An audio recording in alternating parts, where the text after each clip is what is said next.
Hello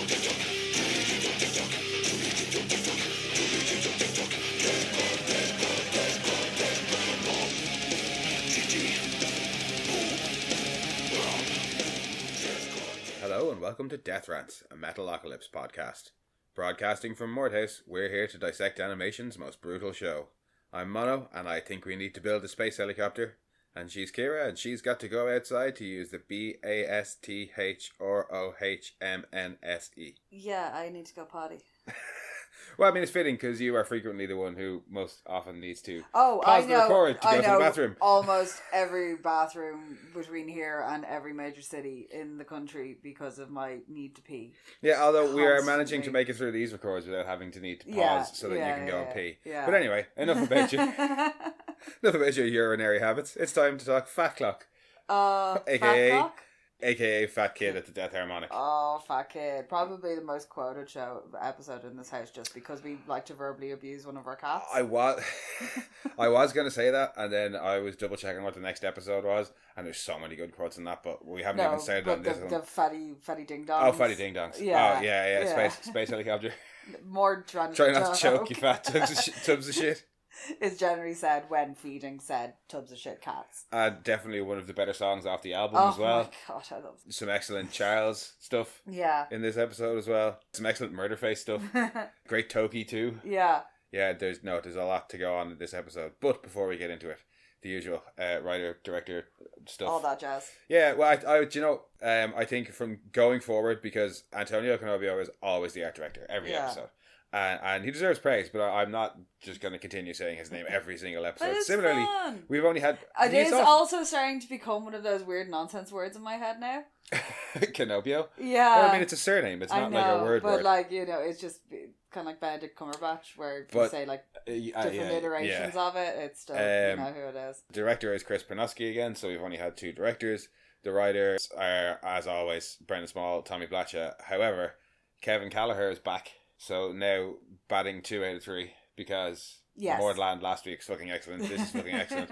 And we also owe him somewhat of an apology because he worked on the art department and storyboard animation and like some writing on Dexter's Lab. Okay. And Powerpuff Girls. Oh right, so he and was Grim and Evil. So I love Grim and Evil. Yeah. Like stupid amount of love and, like, for Grim and Evil. Basically a whole load of like early Cartoon Network stuff, like What a Cartoon and stuff. Jendi Tartakovsky. Yes. So yeah, apologies to Kevin Gallagher. You had one bad episode and then written 2 excellent ones. Yeah, we're sorry. And worked. Yeah. I mean, look, not like we have talent. But yeah, that's the creative team for this episode. So just summary: it's tax return time, and Dethklok have earned too much money. In order to shrink their tax bill, the band tried to do as much feline and orchestral related charity as possible, and for some reason, adopt a fat kid. Yeah. Fatty ding dongs. Fatty ding dongs. No, they're like, we've liberated. They're on some, the start, with this island that has been, where is it, in the Pacific, and it's been like the home of like all the world's nuclear waste is stored there. I think it's not a fun place. Yeah, to be. And they've made it to Dethklok home for wayward kitties. Yes, release the kitties. And I love the idea that there's a whole bunch of like hundreds of cats in this absolutely giant, mostly empty container. They just let them out. And they let them out. It's like and it's Babu. Chaos. You got to give them a toy or something. Yeah, it's absolute chaos. Yeah. And they kill a whole load of the poor, disfigured, nuclear waste adult people that are there, and they're like, "Yep, cool." It's credits and tribunal. And I like that format. They don't do it all the time, but they do it often enough where it's cold open. Yeah. Credits. Random chaos. Yeah, random chaos in the cold open, credits, and then straight into tribunal. That gives us context for random chaos. Whatever the cold open was. Like, they do it a lot, but they do it here. So we just see them opening the home for Dethklok home for wayward kitties. Why? Well, the tribunal it's tax season. It's tax season. They're it's trying to. There's this kid that's been hanging around. There's as well. also this kid that's been hanging around. We don't know why he's there, but they know. You get a little bit of his backstory, of his history, of what they've been able to like dig up, and he's like just spent his whole life in like foster care and stuff. Yeah, and then it's quick TV spot reiterating that's the Dethklok minutes. Yeah, it's not the Dethklok minute yet, but it's that basic idea of So the band have made too much money, and they're trying to find ways to offset it through charity, and it cuts straight into Charles, who's been like showing them that report. And they're in like, I love their meeting room. Their like main meeting room. That's not his office. Yeah, their boardroom. Yeah. And somehow Nathan's got his hands on a laser pointer. give me that back. That's not mine. That's not even yours. I love Charles. I love how Charles deals with them, especially when they're all together doing something like this. They just revert to fucking toddlers. I just love how that whole thing goes down. Because it starts, with Nathan being like, hey, check it out, I'm an eye doctor. Yeah, he's like, give that back, that's not even yours. And then Squizgar's like, yeah, shoot me in the eye. Yeah, he shoots Murderface in the eye, and then Squizgar in the eye. And then Pickles is like, check it out, if you shove your fingers into your eyes really hard, that's also cool. And Murderface is like, yeah, this is awesome. And then Toki, wanting to fit in, is like, I can force all the bloods to my face and give myself a real cool blowjob. And proceeds to demonstrate on his nosebleeds, and everyone's like, you're a moron. Well, yeah, Squizgar is like, yeah, he means blowjob, idiot. And then Charles is back in with like, well, anyway. Like, back about the whole tax situation, and then he spots the fat kid. And he's like, because I love the fact that the he's just gnawing on a wall. Yeah, and it's just random pig noises, like squealing and things. And God love the poor kid, like, because nobody else in that place does. No, well... Especially when Charles is like, what's the deal? Like, and they in fairness to use like, I'm surprised Murderface does not describe him as repugnant at any point in this episode. Apart from being the only one to physically abuse him, Murderface is kind of the nicest towards him. Yeah. He's like, oh, he's my son. Yeah, so they explain to Charles that they adopted him for charity, and Charles is like, that's not charity. Can you give him back? And they're like, no, that's a crappy thing to ask, but no, we tried. And we can't. We've just got to look after him. And he's just like in the rehearsal wreaking havoc. He ends up ripping out one of Pickles' dreads. Just right before he's reckoning it when they're talking about the charity event and London Philharmonic and stuff. Yeah, and how it's going to be for pharmaceutical research, and Nathan's still like playing around with the pen or the laser pointer. And he's like, what kind of pharmaceutical research? Shouldn't they have like cured at least one thing? If we're going to give them money. Like, look, it doesn't really matter. Just the more that we spend on it. And he's like, oh, cool, so can we have like a big laser light show? And he's like, yes, actually. Yeah, honestly, the more it costs, the better. Yeah. He's like, cool, well, let's do that thing. It's like, well, I just said that's fine. Let's still do that. He has to have the last word. And they go into rehearsals. I love their rehearsal space where it's just like speakers everywhere. All the crank speakers. Yeah. They're practicing, and Fatkid is messing with everything. He's messing with he starts by messing with the pedals. And that's when, Squizgar's like, can you control your son, please? And Murderface is like, oh, he's my son. When he's in trouble, he's all of our son. And then he starts like raging around the place, like crashing through shit. And they're like, I think he has to go bathroom. That's when you get Toki spelling out he needs to go bathroom outside. Yeah. Which is hilarious. As he's running around squealing, Nathan grabs him. Yeah, and he's like, no, I'm using the whole therapy. And Fatkid shits himself. It's like, oh, he did have to go bathroom outside. And then they're like, oh, we need to calm him down because he's such a rascally goofball. Yeah, there has to be a better way to do it. So they take him to the vet. No, it's a doctor. But they want him neutered. Yeah, no, I'm pretty sure it's a vet. There's a lot of it's the same doctor that. But there's a lot of like dog barking and shit going on in the background. I'm pretty sure he's. But the implication is it's a vet. No, but it's the same doctor who sees them. Oh, when they're on the diet. Yeah, when they're on the diet, it's the same doctor that they always have. Yeah. It's his first appearance. But yeah, he briefly protests when he finds out what they're feeding him. Nathan describing the family dog as being like a real rascally goofball. I don't know why whenever Nathan uses that sort of language. When Fatkid comes out after being neutered. They're like, hey, who's a neutered goofball? Oh, who got neutered? But yeah, I love how the doctor protests briefly and then is like, fine, I'll do it. Okay, fine. They're like, yeah, cool, thanks. So yeah, he gets neutered and it makes no difference because he immediately squeals and runs around and then gets tasered by Murderface. Because he's in the process of biting Toki in the leg, so Toki gets a secondary tase. Yeah, and screams hilariously. Yes, he does. And then it cuts to a few weeks later, and Fatty's just tied up outside, lying on the ground. Squizgar and Toki are going to feed him and bitching about the fact that they're the ones who have to feed him. I think they're racist. Yeah. It's a garbage can full of stuff, and it's where we get the brilliant line of "try not to choke, you fat tubs of shit." Yeah, it's the Hankboigers. Hankboigers. Because they mention Hankboigers when they're talking to the doctor as well as the things that they feed him. And the chocolate popsicles, chocolate bunnies. He likes to eat the ears off first. Yeah, and they're like, oh, maybe if you feed him less chocolate, and they're like, no, he loves that crap. What are we Nazis? We can't take that away from him. Nazis, yeah. But yeah, so he's tied up outside, and just they like feed him a literal bucket of crap all together, throw it to him, not even close enough for him to actually eat it. Yeah, he's on the end of the tether trying to get it with his mouth, even though he has, arms. Yeah. They tell him that he's got to eat because they're taking him to the... See daddies play the London Philharmonic. Yeah. Cue this big fucking ball laser thing on the stage that looks like the engine from fucking Event Horizon when it gets going. Yeah, it does. Mashed a little bit with the big morning star that Peanuts putting the squirrel in. Yeah, that's fair. But yeah, he's like trying to climb on it to have a look while they're out performing. Yeah, we get a little bit more off the news saying how expensive this is and it's the most expensive charity event ever. Raise, like, however much money. Yeah. And the show starts and Fatkid plays with the... I love that it's all in Russian as well. Yeah, I did notice that. Turns up like the intensity to maximum, which proceeds to slice through the members of the orchestra. And as great as that is, it happens too soon because it was just more of that song. Yeah, I want more of that song. Oh. But no, we're back at Mordhouse, and it's a debate. They're giving out to the kid and being like, "That was a really bad thing what you did, Fatty. Killing the entire we know you feel bad, but we just wish you used better judgment." Oh my god! Murderface bursts in then with his Civil War shoes that have been ruined. Shoes. My Civil War shoes. The slap fight that they have. Oh my god, it's so good. The pig squealing, the way he runs. Yeah. Pickles just fucking cracks me up. Pickles comes in as the voice of reason again, as usual. Yeah. And it's like, we can't keep going on like this. And then comes my favourite line of the episode from Nathan. We got to build I think I know what you're all trying to say. We need to build a space helicopter. No.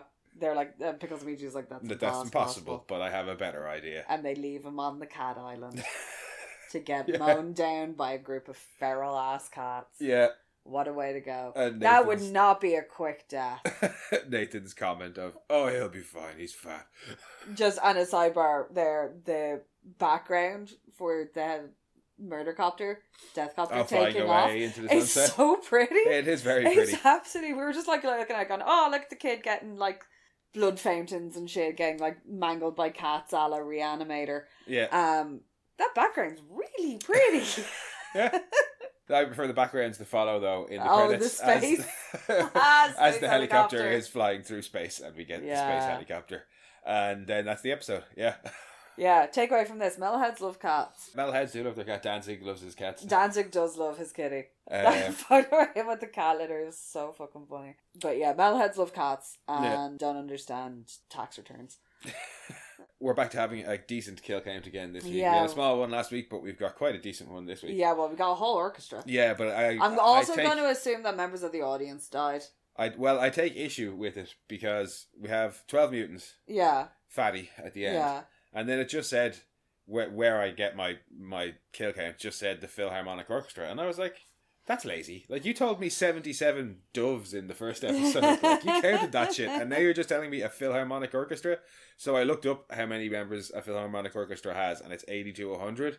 And I was like, okay, so I'll say like 90. But then when we rewatched the episode, you could actually count the number of members that are on stage, and it was 40. So that gives us a combined 53 kill count for this episode. Yeah, so a good high one, yeah. And as usual, leads us into metal trivia.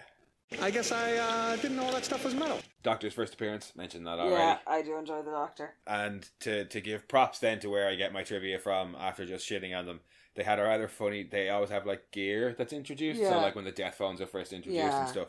And in the gear section, it had 3 things for gear. It had Murderface's taser thing, his stun gun. And then it had brackets harmful, the laser machine. And then brackets far less harmful, laser pointer. I quite appreciated that one. What else did they have? Despite the fact that Toki has difficulty spelling bathroom, he later gets into an argument with Murderface about correct spelling in Go Forth and Die. But I would argue that doesn't matter because Toki is merely saying in that argument that you need to be good at spelling Yeah. to be a great speller. Yeah. He's not saying that he is good at spelling. Yeah. He's just saying that, yeah. Yeah, because they're going to enter a spelling bee, which is really bizarre. Yeah, that's coming up in a few episodes. Then the song that's playing when they're practicing. Oh, the initial rehearsal. Yeah, the initial rehearsal. That is Truth Orb and the Kill Pool from Brendan Small from his Galacticon side project. Yeah. Which is more of the space opera side of things. Yeah. In a really good way, and kind of a Coheedy type of way. Yeah, no, Galacticon's pretty cool. I prefer Dethklok's music over Galacticon, but it's still pretty cool as well. No guests again this week, unfortunately. But we did get more Charles. Yes, but that's always welcome. Yeah. And Fatkid, who does very, very briefly come back way down the line. So I'm still including him on the death count for now. Just one song this week, but what a song. Oh, DethHarmonic.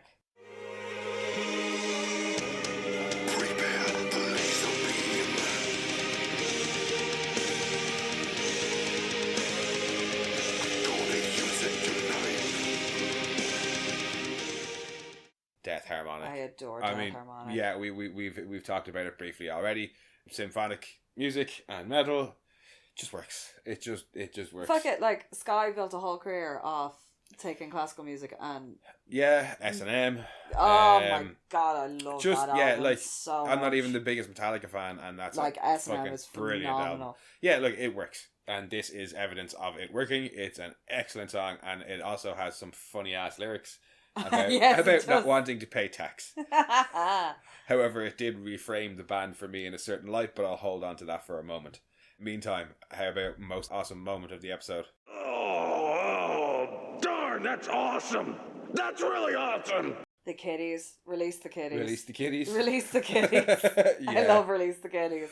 Just because the way it opens and then it's just this gloom and cats just start like flinging out of it. Yeah, attacking poor people who have been disfigured by nuclear waste. That is my most brutal moment. to skip forward a second, but my most awesome moment is just the way they treat Fatty in general. It just cracks me up so much. Just like talking to him alternately like a dog, a pet, a small child, and just, you know, heaping abuse on him and then praise, and it's just so fucking funny.